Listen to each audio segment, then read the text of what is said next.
Olá, você está viajando pela sintonia 87.9, você está na FM Cultura, no programa Revista em Foco, com seu comunicador Erlito Freire.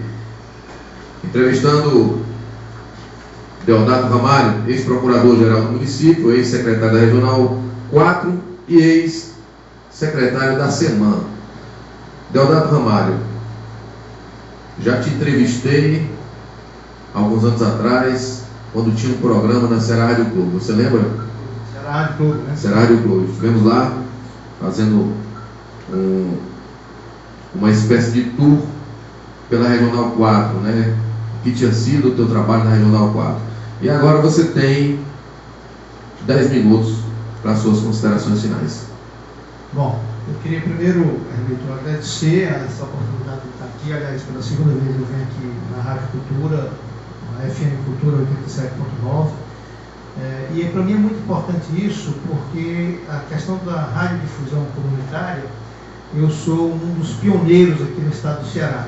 Em 96, aliás, quem tiver, pode até depois, se ter a oportunidade de conhecer, e até na internet, que é a FM Canudos, de Boa Viagem, fmcanudos.blogspot.com, uma rádio comunitária que foi colocada no ar em 96, ainda naquela luta que ainda existe hoje pela democratização dos meios de comunicação. Ainda hoje está acontecendo em Salvador o encontro dos blogueiros progressistas, é o terceiro encontro. Eu não fui porque não pude viajar esse fim de semana, e é uma discussão central, é essa, é a democratização dos meios de comunicação, porque nós precisamos, felizmente hoje a gente tem a internet, porque a grande mídia aqui no Brasil é uma grande mídia partidarizada, né, que não dá espaço para a verdade aparecer. Agora mesmo, um episódio que está rolando aqui na internet, que é mais um atentado, né, promovido pelo ministro Gilmar Mendes do Supremo Tribunal Federal, numa entrevista que deu à revista Veja, e a revista Veja está toda enrolada nesse escândalo do Cachoeira.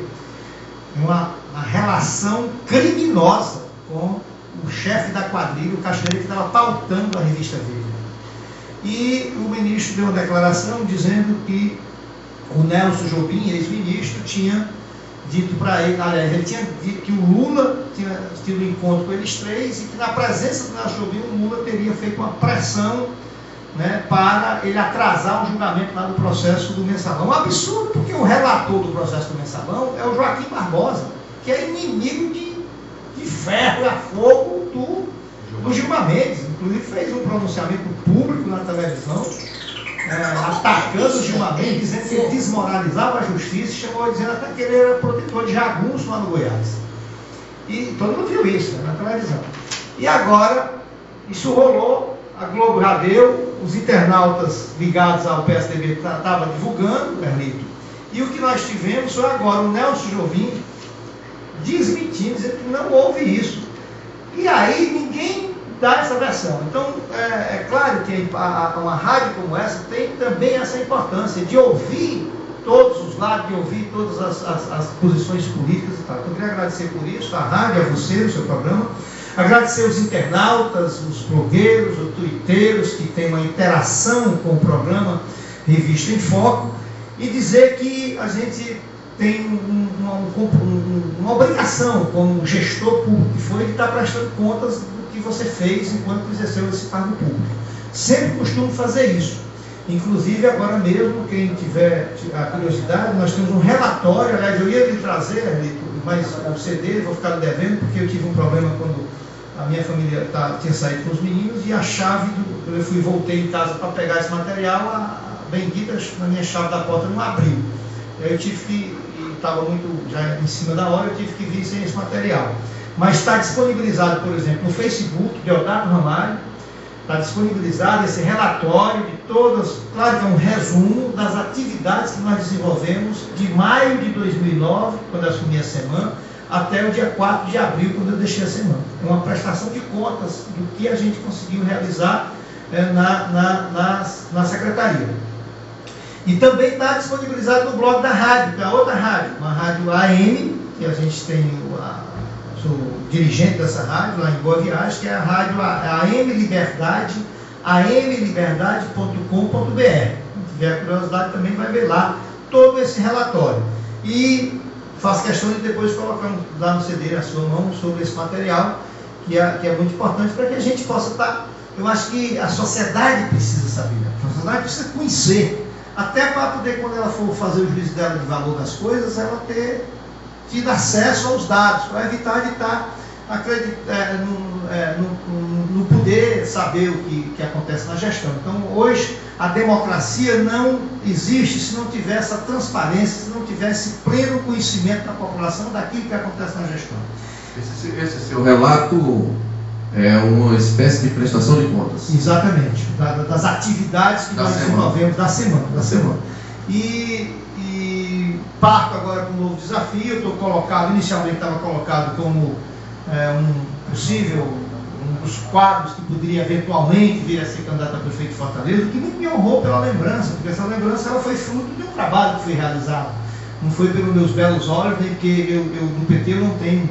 No PT a gente tem correntes, tem tendências, eu sempre fui muito independente dentro do PT, eu não estou assim ligado especificamente a uma corrente.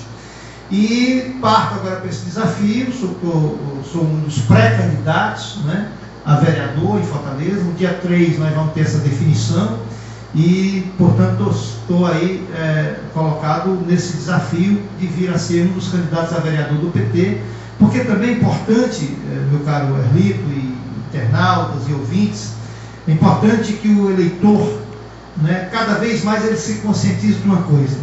Nós temos muitos problemas na política brasileira, mas eu acredito firmemente na política. A política é um instrumento de realização, né, da vida, é um instrumento de melhorias na qualidade de vida das pessoas. Nada se ocorre sem a atividade política. As mazelas que tem na política é uma reprodução das mazelas que tem na sociedade.